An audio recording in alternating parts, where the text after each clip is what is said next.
नमस्कार। देश की बात की शुरुआत किसान आंदोलन से। आज आंदोलन को 41 दिन हो गए हैं। सुबह खबर आई कि प्रधानमंत्री पंजाब बीजेपी के 2 नेताओं से मुलाकात कर किसानों के रुख की पूरी जानकारी लेंगे। तो आज किसान संगठनों ने एक बैठक भी बुलाई। कल सरकार के साथ 7वें दौर की बातचीत कारगर साबित नहीं हुई थी और आज आपको बता दें, टीकरी बॉर्डर पर महिला किसान ट्रैक्टर चलाकर पहुंची हैं। 26 जनवरी को ट्रैक्टर परेड की चेतावनी दी है। वहीं हरियाणा की जींद में महिलाएं ट्रैक्टर लेकर नेशनल हाईवे पर उतरी हैं। उनका कहना है कि 26 जनवरी को दिल्ली में की जाने वाली परेड की तैयारी है। तो किसानों की बैठक में आज क्या निकल कर आया है, कई घंटे चली है बैठक, आगे की राह पर क्या चर्चा हुई, आइए आगे बढ़ते। हम में सब्र बहुत है, धैर्य बहुत है, लेकिन इतनी भी इम्तिहान मत लीजिए हमारा। हर चीज की अति होती है, आप अति करते जा रहे हो। आपको जो हमारे मौलिक सुविधाएं हैं, हमारे लिए पानी की व्यवस्था, फास्ट की व्यवस्था, रहने की व्यवस्था, टैग लगाने की व्यवस्था, टॉयलेट्स की व्यवस्था, जो जरूरत है, इनकी सरकार का जिम्मेदारी बनती है हमारे को मुहैया करवाए और हमारे आंदोलन को बिखरावने का कितने प्रयास कर ले, आंदोलन बिखरेगा नहीं। हमारे हरियाणा प्रदेश की मीटिंग में फैसले हुए हैं, उसका कार्यक्रम मैं आप लोगों को साझा करना चाहूंगा। हर गांव से कम 10 ट्रालियां जो 26 तारीख का प्रोग्राम होगा उसके लिए निकलेंगे। हर घर से एक महिला जरूर और 10 महिलाएं अगवानी करेंगे। उसमें मेरे बड़े भाई पंजाब के किसान साथियों ने जो मुहिम शुरू की थी, अब ये सारा देश का आंदोलन बन चुका है। हरियाणा प्रदेश का एक घर से हम अपील करेंगे कि जो भी मेरे को सुन रहा है मेरा साथी किसान, वो 26 तारीख को एक घर से एक व्यक्ति जरूर पहुंचेगा। और हमारे साथ हमारे सहयोगी मुकेश सेंगर मौजूद हैं, जहां पे प्रेस वार्ता चल रही है, किसानों की बैठक हुई। मुकेश, तो क्या अब आगे का रुख रहेगा किसानों को? क्या 7 तारीख को एक ट्रैक्टर रैली की बात हो रही है? देखिए, बिल्कुल, चूंकि सरकार और किसानों के बीच 7 चरणों की बातचीत हो चुकी है, लेकिन 7 बैठकों में जो किसान सीधे तौर पर मांग कर रहे हैं कि जो कृषि कानून है वो रद्द किए जाएं, लेकिन सरकार ये मानने को तैयार नहीं है। तो किसान अब अपना आंदोलन तेज करने वाले हैं। अभी कुछ देर पहले जो संयुक्त किसान मोर्चा है उसकी प्रेस कॉन्फ्रेंस हुई, जिसमें कहा गया कि 7 तारीख यानी 7 जनवरी को किसान ईस्टर्न और वेस्टर्न पेरीफेरल वे पर 4 जगहों से ट्रैक्टर मार्च निकालेंगे और ये ट्रैक्टर मार्च 26 जनवरी के पहले की परेड का ट्रेलर होगा। इसी तरह 9 तारीख को सर छोटू राम की जयंती के दिन ये लोग किसान दिवस मनाएंगे, संकल्प दिवस मनाएंगे। और 13 तारीख को जब लोहड़ी होगी तो लोहड़ी के दिन ये लोग किसान जो हैं वो जो कृषि कानून है उसकी कॉपियाँ जलाएंगे। तो इस तरह से किसान अपना आंदोलन तेज करने की बात कर रहे हैं। सबसे बड़ी जो बात है वो 7 तारीख की होगी कि 7 तारीख को ईस्टर्न और वेस्टर्न पेरीफेरल वे पर 4 जगहों से किसान ट्रैक्टर मार्च निकालेंगे, जिसमें हज़ारों की संख्या में ट्रैक्टर शामिल होंगे। और ये टीकरी बॉर्डर, सिंघू बॉर्डर, इसके अलावा गाजीपुर बॉर्डर और मेवात में एक जगह से ये मार्च निकलेगा और बाद में ये मार्च वापस लौट आएगा। लेकिन किसानों ने ये कहा कि इस दौरान किसी भी तरह की कोई हिंसा नहीं की जाएगी। मार्च जो है शांतिपूर्ण तरीके से निकाला जाएगा। लेकिन ये मार्च 26 जनवरी की परेड में जो ट्रैक्टर परेड होगी उसके पहले का ट्रेलर होगा। तो कुल मिलाकर किसान अब अपना आंदोलन तेज करने वाले हैं, क्योंकि उनका कहना यह है कि सरकार उनकी मांगें नहीं मान रही है और ऐसे में उनके पास कोई रास्ता नहीं बचा है अपने आंदोलन को तेज करने के अलावा। बहुत बहुत धन्यवाद इस जानकारी के लिए मुकेश, इस जानकारी के लिए कि किसान अपना आंदोलन तेज करने जा रहे हैं और 7 तारीख को ट्रैक्टर रैली निकालेंगे, ट्रैक्टर रैली। बहरहाल, अब कोरोना संक्रमण से जुड़ी भी एक राहत भरी खबर है। कोरोना संक्रमण के कमज़ोर पड़ने की खबर आज सरकार ने दी है। ये भी संदेश मिला है कि अब टीकाकरण की ओर कदम बढ़ाए जा रहे हैं। तो आज स्वास्थ्य मंत्रालय ने बताया कि देश में अब एक्टिव मामले करीब 2.5 लाख से कम हो गए हैं, जो कि 6 महीने बाद ऐसा हुआ है। 21 सितंबर को 10 लाख एक्टिव केस थे। 2 जनवरी को ये 2.5 लाख आ गए। 23 दिसंबर से 5 जनवरी के दौरान संक्रमण दर 3% से कम है। करीब 44% हम कह सकते हैं मरीज अभी अस्पतालों में हैं और करीब 57% मरीज होम आइसोलेशन में हैं, यानी कि अस्पतालों पर बोझ कम हुआ है।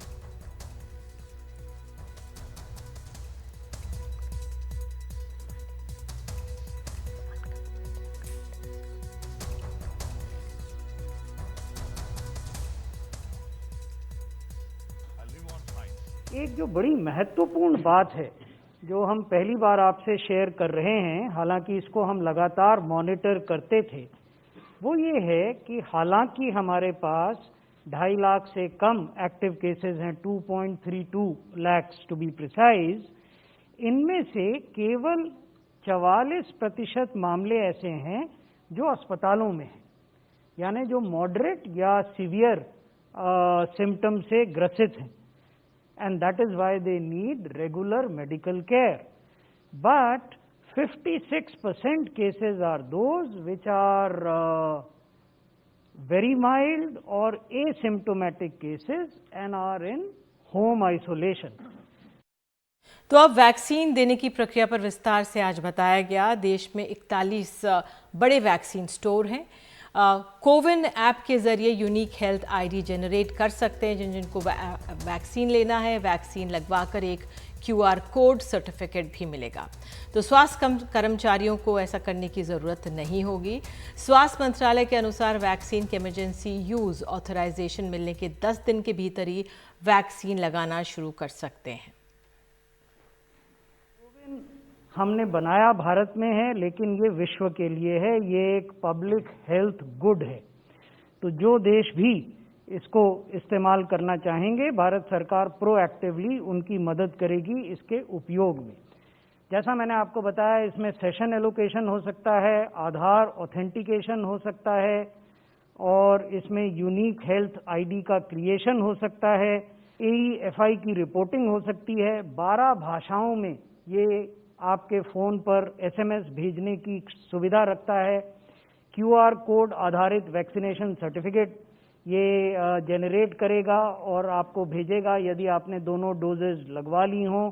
डिजी लॉकर में आप अपना डिजिटल सर्टिफिकेट रख सकें वैक्सीनेशन का, उसकी सुविधा है। उसके लिए इसका इंटीग्रेशन, यानी डिजी लॉकर एक अलग सुविधा है और कोविन एक अलग सुविधा है, तो दोनों में एक संपर्क हो, वो हमने इंटीग्रेशन का काम भी किया है।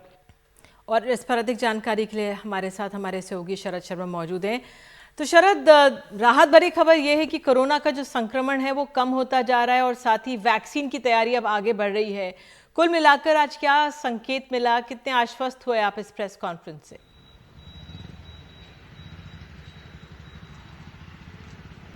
देखिए, आश्वस्त में तो कोई दिक्कत नहीं है। जो डेटा दिया गया है, जानकारी दी गई है, वो ठीक है। लेकिन जो अहम जानकारी इस समय हम जानना चाह रहे थे और मुझे लगता है पूरा देश भी जानना चाह रहा है, वो ये है कि डेट क्या होगी जब से टीकाकरण अभियान शुरू होगा।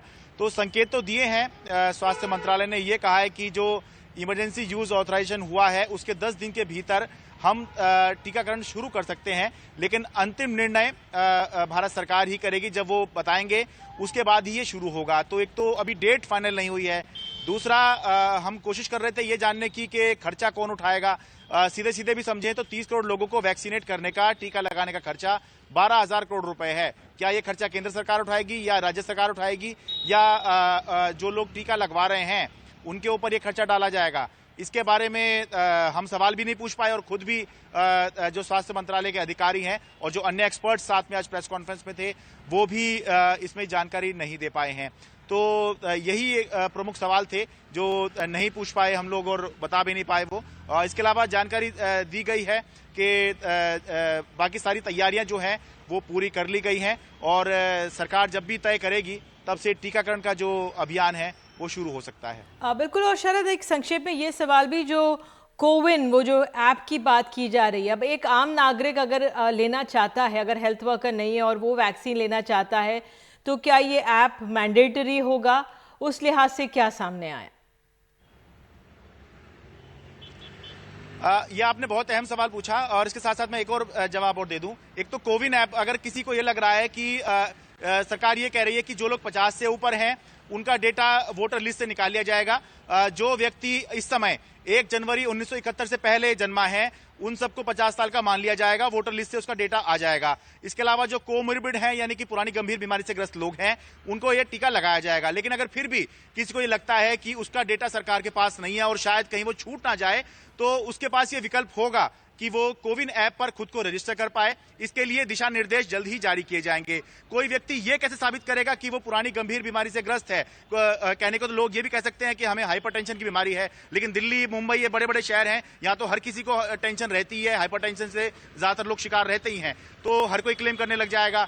तो इसीलिए सरकार का ये कहना है कि अब एक कमेटी बनाई गई थी इसके लिए भी, जो ये तय करेगी कि क्या पैरामीटर्स होंगे कि कोई व्यक्ति को कोमोर्बिड यानी पुरानी गंभीर बीमारी से ग्रस्त माना जाएगा और उसको टीका लगाने में प्राथमिकता दी जाएगी। तो अभी थोड़ा सा इंतजार करना होगा। ये जो 27 करोड़ वाला जो आंकड़ा है, जो 27 करोड़ लोगों को टीका लगना है, इसके लिए दिशा निर्देश भी जो कैसे अप्लाई करना है और कौन पुरानी गंभीर बीमारी से ग्रस्त माना जाएगा, इसके लिए भी जो है गाइडलाइंस सरकार जल्द जारी करेगी। और ये इसलिए भी जारी करना है क्योंकि अभी थोड़ा समय सरकार के पास इसलिए है कि क्योंकि पहले जो टीका लगेगा वो हेल्थ केयर वर्कर और फ्रंटलाइन वर्कर को लगेगा, जिसका डेटा सरकार के पास पहले ही आ चुका है। बहुत बहुत धन्यवाद इस जानकारी के लिए शरद।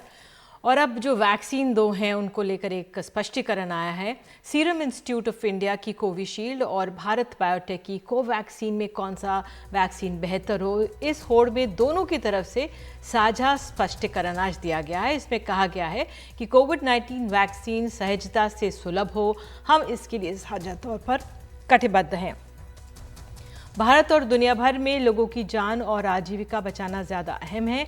ध्यान अब वैक्सीन बनाने और उसे सब तक पहुंचाने पर है। वैक्सीन सबको मिले, ये देश और दुनिया के प्रति हमारा फर्ज है। हमारी कंपनियां योजना के मुताबिक ही अपनी वैक्सीन के विकास पर काम करती रहेंगी। देश और लोगों के लिए वैक्सीन की अहमियत का हमें पूरा एहसास है। दुनिया भर में कोविड-19 वैक्सीन मुहैया कराने की हम साझा शपथ लेते हैं।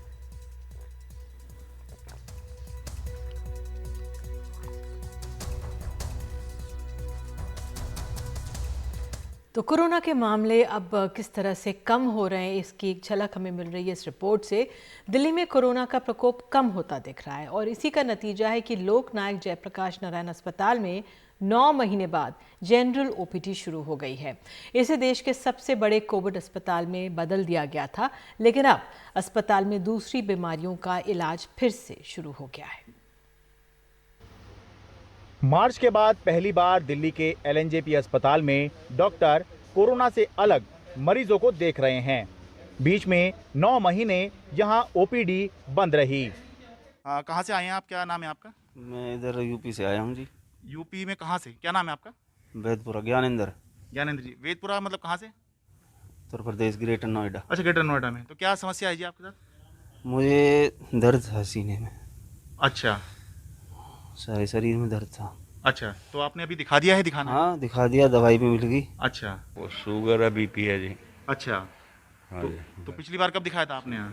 फरवरी में। अच्छा, फरवरी के बाद अब दिखाया है। हाँ जी। तो इस बीच में आपने क्या किया? 3 महीने की रिन्यू कर दी थी दवाइयाँ।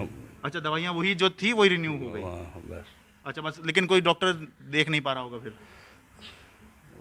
3 महीने बाद दिखाना था ना फिर मेरे को। अच्छा अच्छा। हालांकि अस्पताल में सावधानी बरती जा रही है। आने वाले मरीजों का पहले रैपिड एंटीजन टेस्ट हो रहा है। 2 गज की दूरी का भी इंतजाम है। कोरोना काल से पहले रोजाना 8 से 9 हजार मरीज ओपीडी में आते थे। दोबारा शुरू होने पर 2 दिन में 90 आए हैं।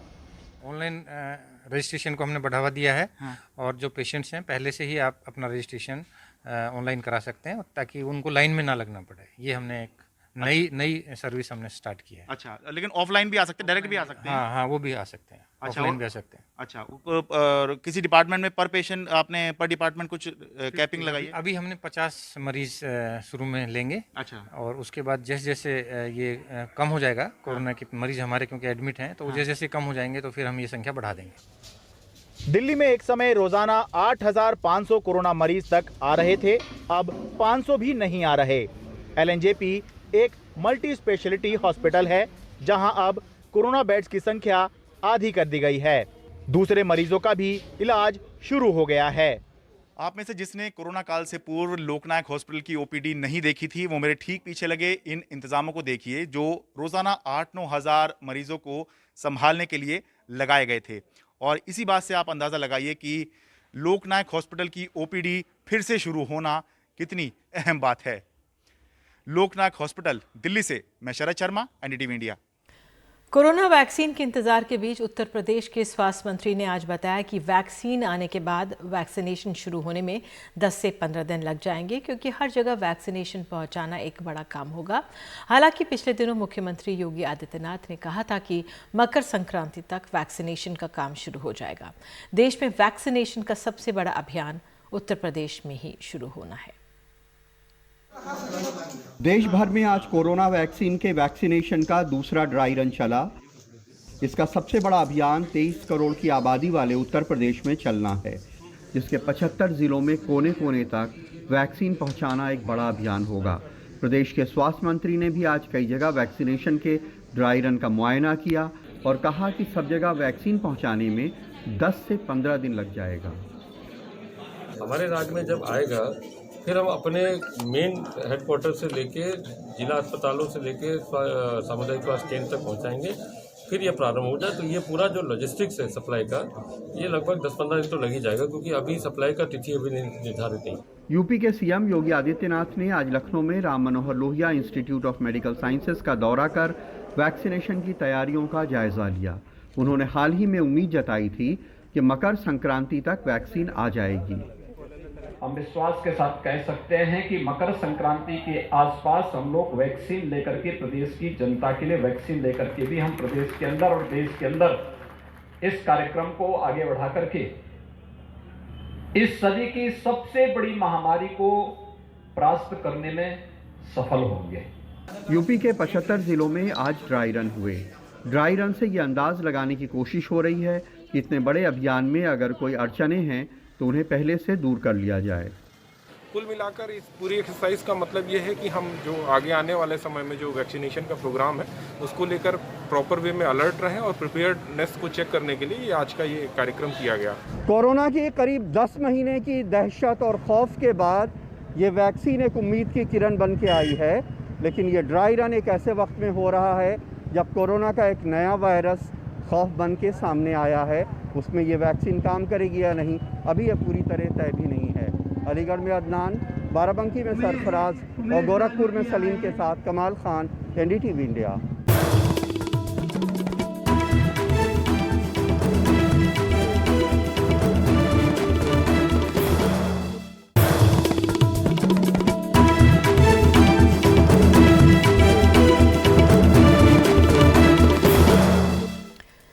दुनिया भर में कहर बरपा रही कोरोना महामारी ने देश की आर्थिक राजधानी मुंबई और विशेष तौर पर महाराष्ट्र राज्य को कोरोना से सबसे ज़्यादा प्रभावित किया है और अब नए जो स्ट्रेन हैं उसके मामले भी यहां पर बढ़ रहे हैं।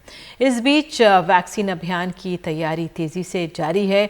कम होते मामलों के बीच मुंबई के जंबो कोविड फैसिलिटी वैक्सीन केंद्र में बदले जा रहे हैं। महाराष्ट्र में कोरोना के नए स्ट्रेन की एंट्री हो गई है। 25 नवंबर से 21 दिसंबर के बीच ब्रिटेन से लौटे 8 यात्रियों में संक्रमण मिला है। इनमें से 5 लोग मुंबई शहर से तो एक पुणे, ठाणे और मीरा भाईंदर से हैं। अब इन मरीजों की कॉन्टैक्ट ट्रेसिंग की जा रही है। नए स्ट्रेन की एंट्री के बीच राज्य में कोरोना वायरस टीकाकरण अभियान की तैयारी पूरी स्पीड से जारी है। डॉक्टरों, पैरामेडिकल समेत स्वास्थ्य कर्मियों और पुलिस कर्मियों को कोविड-19 के टीके प्राथमिकता के साथ लगाए जाएंगे। टीकाकरण के दूसरे चरण में प्राथमिकता 60 वर्ष से अधिक उम्र के लोगों और दूसरी बीमारियों से जूझ रहे बुजुर्गों को दी जाएगी। राज्य सरकार ने 18,000 वैक्सीनेटर्स को ट्रेन किया है और इस साल अगस्त तक 3 चरणों में 3 करोड़ से अधिक लोगों को टीकाकरण के लिए 4,200 केंद्र और 3,145 कोल्ड चेन सिस्टम स्थापित किए हैं। मुंबई शहर के जंबो कोविड फैसिलिटीज को वैक्सीन केंद्र में बदला जाएगा। एक साथ 50,000 व्यक्तियों को हम वैक्सीन दे पाएं, ऐसी हमने व्यवस्था की है। इसके लिए म्युनिसिपल कॉर्पोरेशन के जो अस्पताल है, जो मेटर्निटी सेंटर है या डिस्पेंसरी यूनिट है, उसके साथ ही हमने जंबो सेंटर को भी ऐड किया है। जंबो सेंटर में ऐड करने के लिए वहां के जो पॉजिटिव पेशेंट है, इनके संपर्क में वो वैक्सीन लेने वाला व्यक्ति न आए, ऐसा हमने प्रयास किया है। और जो सेंटर अभी इस्तेमाल में नहीं आ रहे हैं, हमारी पेशेंट की संख्या कम होने की वजह से वो सेंटर हमने इस्तेमाल कर रहे हैं। इसमें हम 15 यूनिट बनाएंगे। इसका जो स्टाफ रहेगा वो अलग से रहेगा, उसकी एंट्री और एग्जिट भी अलग से रहेगी। बीकेसी कोविड जंबो फैसिलिटी को सबसे बड़ा वैक्सीन केंद्र बनाने की तैयारी है। कल ही हमको आया है कि बीकेसी का जो सेंटर है वहाँ कम से कम 15 यूनिट्स वैक्सीनेशन शुरू हो रहे, जो मेरे हिसाब से मुंबई में सबसे ज़्यादा है कोई एक सेंटर में, और वो 2 शिफ्ट में चलाने का हमको बोला है हमारे एएमसी सर और एमसी सर ने, और हो सकता है उसके बाद ज़रूरत पड़े तो हम 24 घंटा भी चला लेंगे। इधर Maharashtra Covid task force vaccine को लेकर लोगों में डर और शक खत्म करने की कोशिश कर रही है।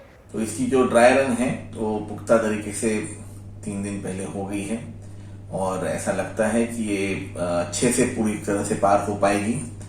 डॉक्टर्स की जो है मोटिवेशन काफी अच्छी है वैक्सीन लेने में, और यही मैं कहना चाहूंगा जनता से कि वैक्सीन से डरिए मत। वैक्सीन एकमात्र चीज है जो कि इस वक्त ऐसा लग रहा है कि मास्क, सोशल डिस्टेंसिंग और सैनिटाइजेशन के बाद वैक्सीन जो है हमको इस कोरोना महामारी की बीमारी से दूर होने में मदद करेगी। इधर बीजेपी विधायक और प्रवक्ता राम कदम ने महाराष्ट्र के मुख्यमंत्री उद्धव ठाकरे को पत्र लिखकर कोरोना संकट काल के समय सरकार की खामियां गिनाते हुए पत्र में मुख्यमंत्री से नागरिकों को कोरोना वैक्सीन मुफ्त में देने की मांग की है। मुंबई से पूजा भारद्वाज की रिपोर्ट, एनडीटीवी इंडिया के लिए। और आपको बता दें, देश में पहली बार गायों के वैज्ञानिक महत्व पर एक राष्ट्रीय परीक्षा आयोजित की जाएगी। राष्ट्रीय कामधेनु आयोग के अध्यक्ष वल्लभ भाई कठेरिया ने एनडीटीवी से कहा है कि हम गायों के वैज्ञानिक महत्व का प्रचार प्रसार करना चाहते हैं। राष्ट्रीय कामधेनु आयोग ने अब राष्ट्रीय स्तर पर गायों पर एक परीक्षा आयोजित करने का फैसला किया है। इस फैसले पर बात करने के लिए मेरे साथ हैं डॉक्टर वल्लभ भाई कठेरिया, जो अध्यक्ष हैं इस आयोग के।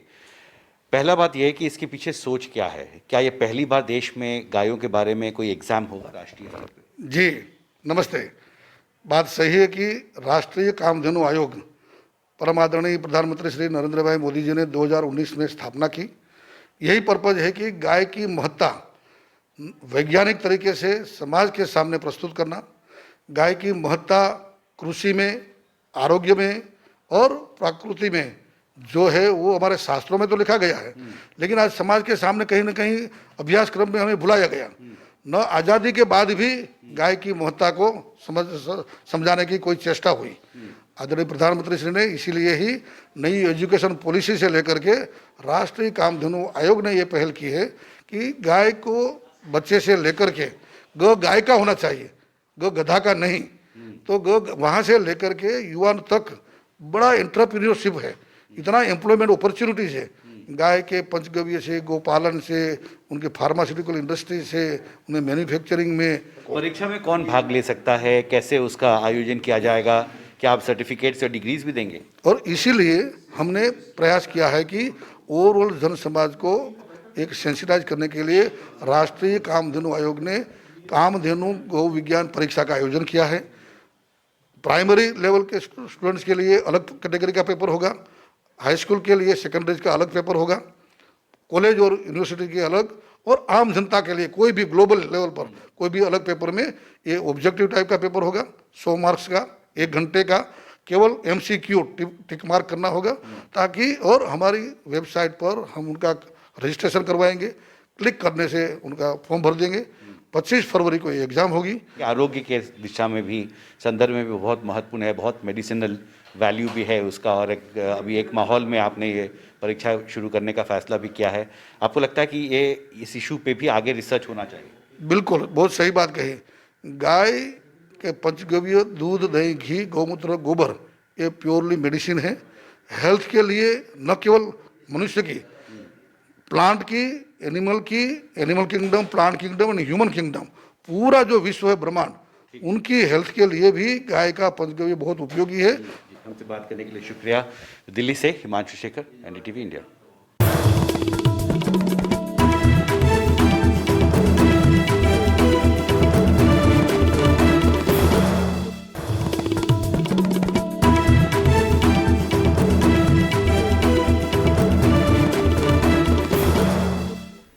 मुरादनगर शमशान हादसे के अभियुक्तों के खिलाफ मुख्यमंत्री योगी आदित्यनाथ ने NSA के तहत भी कार्रवाई करने के आदेश दिए हैं। पीड़ितों के लिए मुआवजा बढ़ाकर 10 लाख रुपए कर दिया गया है।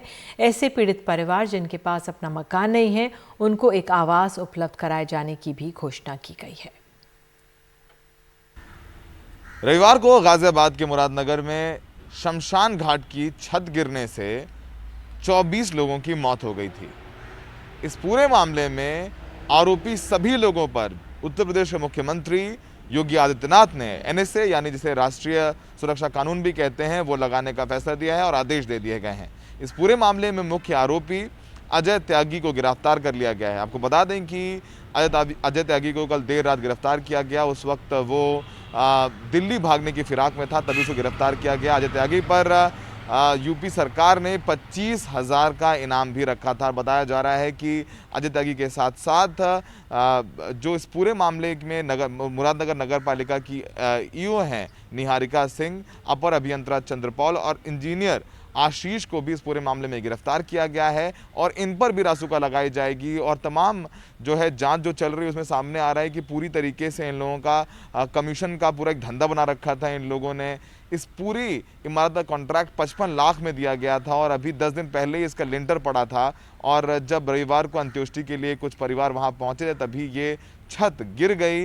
एक दिन की बरसात, वो भी बरसात कहा जाए ठंड की बरसात, उतनी तेज़ बरसात नहीं हुई थी, उसमें ये छत गिर पड़ी। तो कहीं ना कहीं तमाम सवाल खड़े हो रहे थे किस तरीके से जो टेंडर दिया गया अजय त्यागी को। इस पूरे मामले में योगी आदित्यनाथ ने रासुका लगाने का तो फैसला लिया ही है, साथ ही साथ जो पीड़ित परिवार है जिनके घर के कोई सदस्य ख़त्म हुआ, जिसकी मौत हुई इस हादसे में, उसे 10 लाख रुपए देने का भी ऐलान किया। इसके साथ साथ सबको पक्का घर देने, इसके अलावा इनके परिवार वालों को इनकी योग्यता अनुसार राज्य सरकार में नौकरी देने की भी बात कही जा रही है। इस पूरे मामले में जो परिवार थे काफ़ी नाराज़ थे। कल उन्होंने दिल्ली मेरठ हाईवे पर लगभग 6 घंटे तक जाम लगा के रखा और जब वहां पर इलाके के आईजी और डीएम पहुंचे, तमाम आश्वासन के बाद वो अपने घर गए। इस पूरे मामले में 24 लोगों की मौत हुई थी, जिसमें एक छोटा बच्चा भी बताया जा रहा है। तो ऐसे में सवाल सबसे बड़ा यही उठ रहा है कि किस तरीके से कॉन्ट्रैक्ट दिया गया। इस पूरे मामले की जांच की जा रही है। मुख्य आरोपी अजय त्यागी को आज कोर्ट में पेश किया गया, जिसके बाद उसे पुलिस कस्टडी में भेज दिया गया। जब कोर्ट में पेश किया गया तो कुछ मृतक परिवार के परिजन भी थे, उन्होंने वहाँ पर पिटाई भी कर दिया अजय त्यागी की। समझिए किस तरीके का गुस्सा है तमाम परिवार वालों ने। यही वजह है कि मुख्यमंत्री योगी आदित्यनाथ ने इस पूरे मामले के चारों आरोपियों पर रासुका लगाने के आदेश दिए हैं और फैसला दिया और चारों आरोपी गिरफ्तार हो गए हैं और फिलहाल पुलिस इस पूरे मामले की छानबीन में लगी हुई है। नई दिल्ली में सहयोगी शशिकांत झा के साथ सौरभ शुक्ला, NDTV इंडिया।